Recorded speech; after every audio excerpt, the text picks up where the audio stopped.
मथुरा की गलियां उस सुबह कुछ ज्यादा ही चमक रही थीं। हवा में गुलाल घुला था, ढोलक की थाप गूंज रही थी और हर चेहरे पर एक अलग सी रोशनी थी।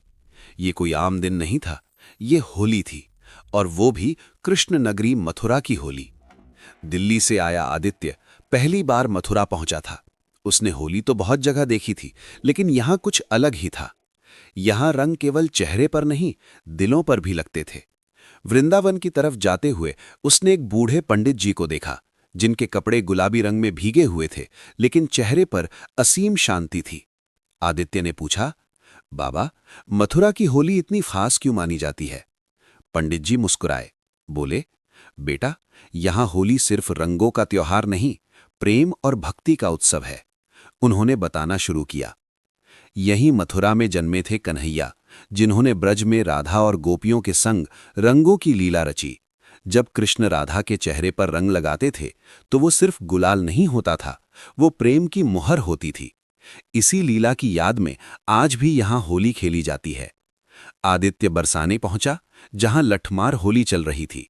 महिलाएं पुरुषों पर प्रेम से लाठियां बरसा रही थीं और पुरुष ढाल से बचते हुए हंस रहे थे।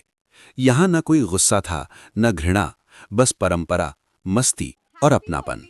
एक कोने में उसने देखा, अमीर गरीब छोटे बड़े सब एक दूसरे को रंग लगा रहे थे। कोई किसी से ऊंचा नहीं था। होली ने सबको बराबर कर दिया था। पंडित जी की आवाज उसके कानों में गूंज रही थी, मथुरा की होली हमें सिखाती है कि अहंकार, बैर और दूरी को जलाकर प्रेम को अपनाओ, ठीक वैसे ही जैसे होलिका जलती है और प्रहलाद बच जाता है। शाम होते होते मंदिरों में फूलों की होली शुरू हुई। गुलाल की जगह फूल बरस रहे थे। आदित्य की आंखें नम हो गई।